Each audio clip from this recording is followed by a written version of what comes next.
Welcome back, ladies and gentlemen, to the Ray Guitar channel. So recently, my Mossad captors have told me about some drama that I need to be talking about, supposedly. Okay, so that's what we're here to do. Let's get right into it. So if you've watched this channel for any time now, okay, you've probably realized that I'm not one to get all, butthurt about politics.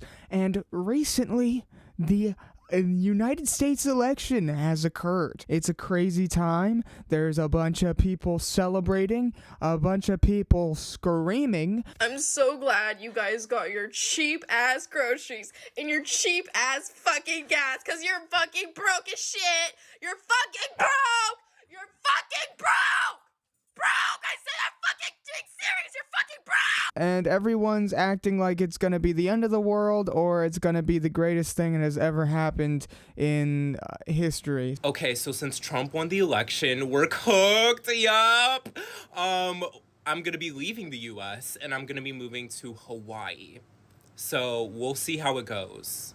And I'll update you guys. But one of the reasons why I do have such a disdain for politics in general is just how, fucking crazy everyone gets about it, okay? So, a little while back, a couple weeks ago, before the election really went underway, okay, there was a Turning Point USA, rally or fucking some sort of, conference kind of thing that Turning Point put on, and they invited Tucker Carlson, of all people, to be a speaker at that event. Now, Tucker Carlson is one of the most influential, right-wing pundits of today's political landscape, okay? During 2020, he was the highest-rated, highest-viewed political pundit of all time in the entire country, and he went up on stage, and he said he was yelling about how Dad's coming home,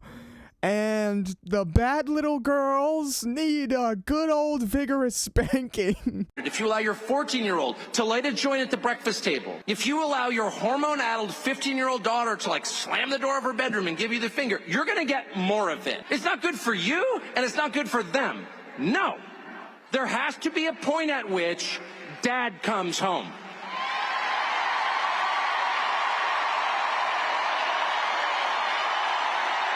Yeah, that's right. Dad comes home. And he's pissed. Dad is pissed. He's not vengeful. He loves his children. Disobedient as they may be, he loves them. But he's very disappointed in their behavior. And he's going to have to let them know. Get to your room right now. And think about what you did. And when Dad gets home, you know what he says? You've been a bad girl. You've been a bad little girl, and you're getting a vigorous spanking right now. And no, it's not going to hurt me more than it hurts you. No, it's not. I'm not going to lie. This is going to hurt you a lot more than it hurts me. And you earned this. You're getting a vigorous spanking because you've been a bad girl. And it has to be this way. It has to be this way because it's true. I wish that this clip was fake, okay? I wish that this wasn't real. Alas, I have to talk about it. I have to laugh about it. Even in the fucking crowd, the people were like, okay, what the hell is this guy talking about? Margaret, can you just put your fucking phone down, goddammit? Praise be the Lord above. But fucking put your phone down. Margaret, what the fuck are you doing? Margaret, where the hell did you get that? You know you are not allowed to be drinking, let alone drinking at the dinner table. Tucker Carlson is vigorous spanking.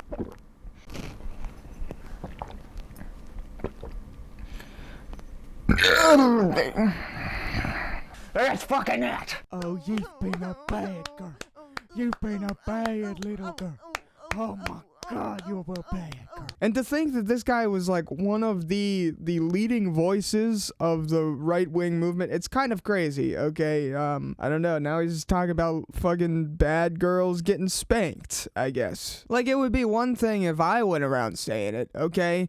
But this is like one of the highest rated fucking political pundits in the fucking country, okay? This is a famous man. What the fuck's going on? And that brings me to the drama I wanted to talk about, ladies and gentlemen, because, you know, the Trump campaign had an interesting idea of inviting Tony Hinchcliffe, of all people, to one of his rallies at Madison Square Garden.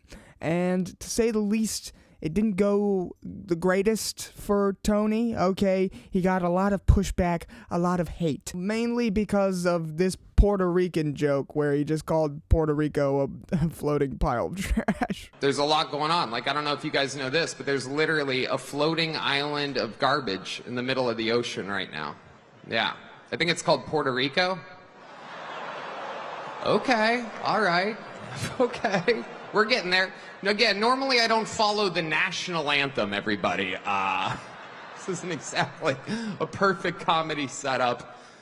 There's some people here. All right, very good. Before I get into my analysis, okay, into my hypothesis, into my commentary, I will, on the outset, say that Tony is a funny guy, okay? I enjoy his podcast, Kill Tony. It can be funny at times, and it's a good watch every once in a while. All right, and all that being said, now, my initial thoughts on the joke itself. It's a funny joke, okay? It can work in the fucking comedy room. It could definitely work on his podcast. He's a funny guy, okay?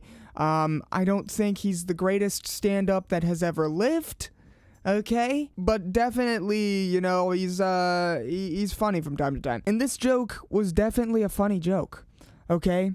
But not at a political rally. I feel like there's a little bit of a disconnect, okay? Maybe we shouldn't be just, I don't know, going up at a political rally where things are meant to be serious, where things are supposed to be, you know, like, used to fucking persuade people into voting for the candidate you want them that they're campaigning for, you know what I mean? And then just like, I don't know, just throwing out that crazy of a joke. And the thing is it wasn't even the craziest joke there that night, okay?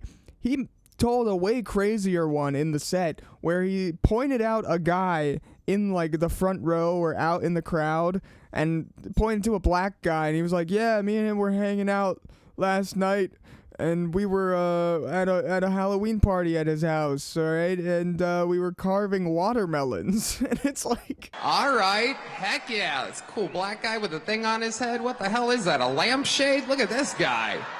Oh my goodness. Wow. I'm just kidding. That's one of my buddies. He had a Halloween party last night. We had fun. We carved watermelons together. It was awesome. You guys are... This is a groany little morning crowd, huh?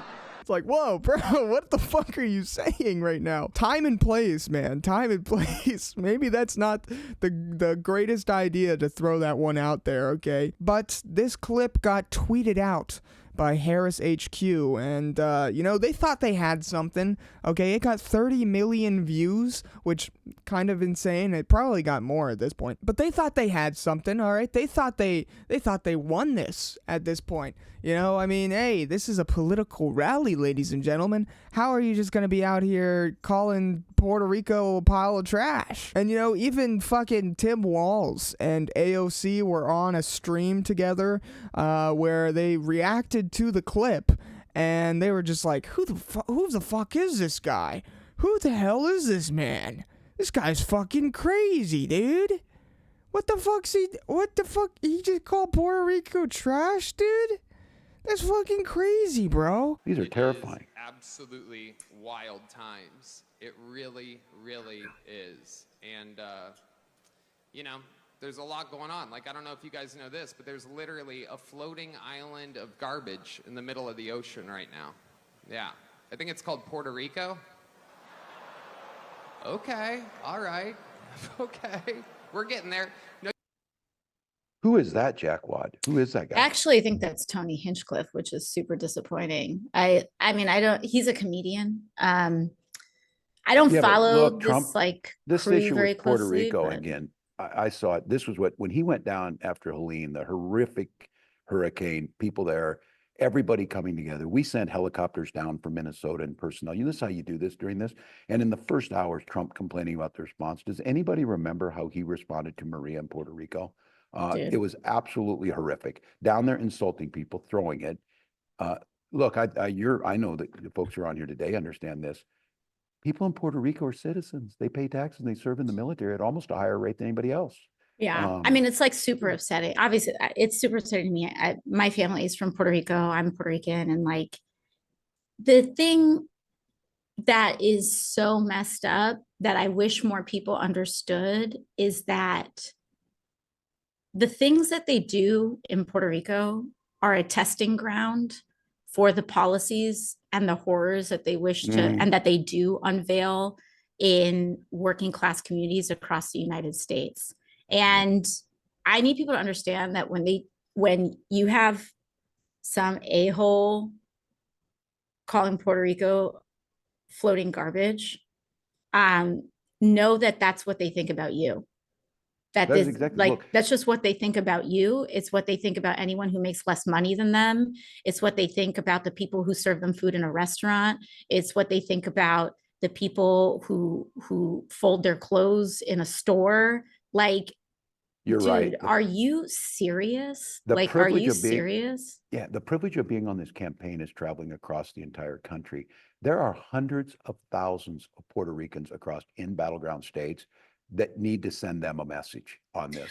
I want them to They like gotta vote. roll that. I want everyone in Philadelphia to see that clip. If you live in Philly, why don't you go and see that clip? Reading, yes. If you across live this in country. Reading, Pennsylvania, which I was there, I was in Reading last week. If you're in Reading, Great if you're in community. Philly, Super, yeah. look at that trash. Like, what is trash is people actually just thinking of other human beings that way. Are you actually for real? And the thing that gets me is that these people their entire lives rely on working class people. If you have someone that's not there to harvest the crops that show up in your grocery store, in your Erewhon or your Whole Foods or wherever it is that you go to eat, if you think lesser of working class Americans, of Caring people for who our are children. Thank you, Tim Walz. Very cool. How about you go back to Tiananmen Square, you dirty little bit. Sorry for all the Chinese viewers. You are no longer watching this video. Also, AOC has like propaganda style fucking art about her Green New Deal bill that she tried to get passed. Like, bruh, okay, listen, I am not a political fiend, okay, but the fucking ego you have to have on you just to be able to have art of like something you did, I don't know, kind of crazy, a little wild, but sure, I guess be proud of your accomplishments, whatever. And Tony did not take lightly to this, alright? He was not happy that he was getting criticized for this joke, alright? He went on Twitter and he retweeted the clip of AOC and Tim Walz reacting to this, and he said, "These people have no sense of humor. Wild that a vice presidential candidate would take time out of his busy schedule to analyze a joke taken out of context to make it seem racist. I love Puerto Rico and vacation there. I made fun of everyone. Watch the whole set. I'm a comedian, Tim. Might be time to change your tampon." What I will say is that even in context, this is not a great joke, okay? He needs to workshop it a little bit. In context, it's not the funniest. It has potential, okay? It could be very funny. And then AOC decided to respond to him, and she was like, "Oh, you're opening for Trump by calling Puerto Rico a floating pile of garbage. 4,000 plus Puerto Ricans died under him. This isn't the Comedy Store. You're using your set to boost neo-Nazis like MTG and stripping women's rights to the Stone Age. your sense of humor doesn't change that. Very based, AOC, very cool. She went on to continue saying, can't get over this dude telling someone else to change tampons when he's the one shitting bricks in his Depends after realizing opening for a Trump rally and feeding red meat racism alongside a throng of other bigots to a frothing crowd does unironically make you one of them. Which, okay, I mean, the racist stuff, that's it's a little crazy. Alright, AOC. But I mean, okay, his set was definitely racist. Okay, I wouldn't say that all the Trump supporters there, 100% of them were racist. You have a higher likelihood of finding a racist at a Trump rally than anywhere else. Yeah, I mean, that doesn't make all of them racist, so calm down, hun. All right, take a breather, take a deep breath. It's not the end of the world. We don't have Hitler 2.0 yet.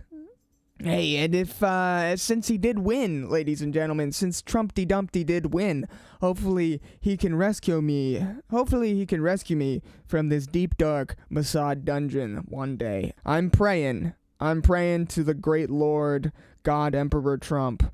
But alas, we are still here. And then also another one of, like, Tony's responses, ladies and gentlemen, is, basically, he retweeted this random person's fucking tweet where they were like, oh my god, I'm appalled that Trump has an offensive insult comic at his rally. And the guy continues on saying, I wish we were the more refined GOP of Reagan. Anyway, here's Don Rickles killing it at a Reagan event. And this is the dumbest fucking clip in all of history. All right, okay, this is the stupidest response that anyone could have ever fucking thought up in a million fucking years. Like, dude, seriously. The clip that he shows, okay, is Don Rickles, who is an insult comic, arguably the greatest insult comic of all time. I love Don Rickles, but his jokes weren't about random voter blocks, alright? His jokes weren't about the everyday people, alright? His jokes were there to humanize the fucking candidate that you're at the rally for, okay? His jokes were quite literally to, like, fucking make fun of and just make the fucking president, okay, seem like a normal person that can take a joke and laugh along with whenever the joke is turned on him. Now, what I will say, okay, I'll go this far and I'll say Trump would probably not be able to do that, okay? All right? The guy's ego is fucking massive. I doubt in a million years he would be able to sit through a set making fun of him and mocking him. For Tony's sake, he probably made the correct decision to just target random Puerto Ricans and a black guy in the crowd. But Joe Rogan even talked about this, ladies and gentlemen, okay? And, yeah, Joe admits he didn't even like the joke. I gotta tell you, that joke kills at comedy clubs. I don't like the joke. It kills. And I said to him, it's just like, if you're Puerto Rican and you hear that in the audience, like, oh, but it's a funny joke. Yeah. The joke does well. But I said to him, I go, dude, that's the one's gonna get you stabbed. Really? Yes. And he used to talk about it on stage, saying, Joe Rogan always says, that's the one's going to get me stabbed. Like, wow. Which is so crazy. Yeah. I think he'd pick stabbed at this point, given the shit that's going down. I think it'll blow over, just like all these things do. Yeah, and there's people that are always going to hate someone like Tony, and it's going to make other people love him more. It's just like he's going through it right now. Because it's a risky joke, okay? It's a little crazy. Crazy. Insane. Crazy. Dear Lord, someone get me out of this fucking place. Jesus Christ. And Joe Rogan even went on in this little podcast, okay, and he went on to talk about the origination of the joke, or the origins of this joke, and he says that, oh, Tony is such a fucking, he's such an environmentalist. He cares so much about the environment that he did research into Puerto Rico and how they have a landfill problem that is, like, for some reason really bad and spilling trash everywhere, and he needed to make fun of Puerto Rico. and he needed to call them a floating pile of trash. Here's where that joke comes from. Tony is actually obsessed with the Pacific Garbage Patch, and like the fact that we just throw, like we were talking about, like recycling. Like recycling doesn't work. They don't do it. Most of your bottles, when you throw in a recycler, they get put in landfills.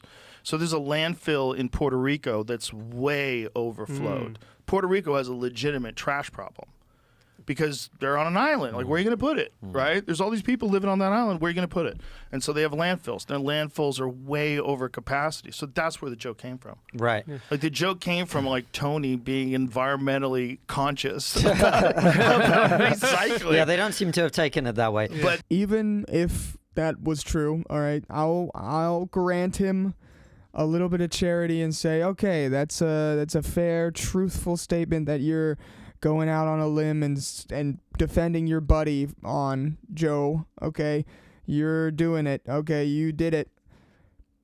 Even if I granted you that, the joke itself and the context leading up and afterwards does not convey his love for the environment in any way, shape, or form. There was no segue into the joke talking about how much he loves the environment, how much he cares about this problem that we are facing on Earth. At a political rally, you could have made that joke. You could have done something like that. But alas, he did not. Alas, ladies and gentlemen, we were stuck with him just calling Puerto Rico trash. And then Trump even touched on this, ladies and gentlemen. He even spoke about this in an interview afterwards with one of the Fox News guys, okay? I think Sean Hannity, all right? So you have this big event at Madison Square Garden. It went on for hours. I don't even know if you were there for the whole thing. I don't know what time you got there. I was told and made aware that you had no idea about this comedian who made comments. I have no idea who he is. Somebody said there was a comedian that joked about Puerto Rico or something, and I have no idea who he is. Never saw him, never heard of him, and don't want to hear of him. But I have no idea. They put a comedian in, which everybody does. You throw comedians in. You don't vet them and go crazy. It's nobody's fault. But somebody said some bad things. Now, what they've done is taken somebody that has nothing to do with the party, has nothing to do with us, said something, and they try and make a big deal. But I don't know who it is. I don't even know who put him in. And I can't imagine it's a big deal. I've done more for Puerto Rico than any president, I think, that's ever been president. Thank you, Trump. Very cool. J.D. Vance even addressed the joke. All right, this was a big joke. All right, this was a big old deal, guys. And he was just like, yeah, all right. Let's just be able to laugh again, guys. Let's just be able to laugh again. I think that we've got to focus, Alec, I appreciate the question, but I think that we as a country, and I think that includes the press, it includes the Kamala Harris campaign, and it certainly includes our campaign, the way that we unite the country is to talk about the issues the American people care the most about. And what we're doing over the next 8 days is we're focused, laser focused, on how we're going to close the border, how we're going to make American lives more affordable again, how we're going to bring down the cost of housing. That's what we should be talking. I think a lot of Americans are sick of the distractions and sick of the BS. They want our candidates to talk about how they're going to solve the people's problems. And that's what we ought to do. Jokes are funny. Jokes are haha hilarious. Okay? It wasn't a horrible joke. Okay? But just wrong time, wrong place. All right? All right. That's all I have to say about that. Okay? And I'm just hoping, guys, I'm hoping that and to me, ladies and gentlemen, okay? To me, I do believe that this is indicative of a wider trend here on the internet where things are getting a bit more edgier, all right? People are allowed to make jokes again, all right? We are loosening the chains of moderation, and I believe that we're headed in a good direction for internet funny guys all around, all right? Internet funny guys are eating well. They're eating great out here, okay? And I think that there is much more to come. and much more fun to be had. That being said, in a few years, okay, it'll clamp back down, okay? And everyone will have to be on their best behavior. And you can't tell a naughty joke to save your life, okay? Even if you had a gun to your head, you best be taking that fucking bullet, or else you'll literally get fucking banished off of the entire internet. Okay, that's what it's gonna end up being. I've even been noticing this on fucking Instagram, okay, of all places. I don't post on Instagram, okay? I don't really do much on Instagram other than scroll reels, and I see insane fucking gore and insane like fucking Indians everywhere on my feed. Crazy fucking racist memes. Instagram's getting crazy, okay? My fucking feed is cursed over there. But I love it, okay? Don't get me wrong. It's funny. I've also been seeing a lot of Jewish stuff, too. So there's that. Other than that, ladies and gentlemen, like, comment, and subscribe for more videos in the future. Please share this video around to get me out of the Jewish dungeon that I am currently in, the Israeli dungeon that I am currently stuck in. I need help. Spread this, get this in front of Trump himself so he can send his soldiers to rescue me from this terrible, terrible jail cell, this hell that I am in. I am being ass raped on the daily, and now that they made a hole in my eye, I am getting fucking skull fucked. Alright, I'm literally getting skull fucked. They are coming in my eye every single day, and it's painful. It's brutal. It's horrid, and I wouldn't wish this upon anybody except for Hassan Piker. Gay retard out.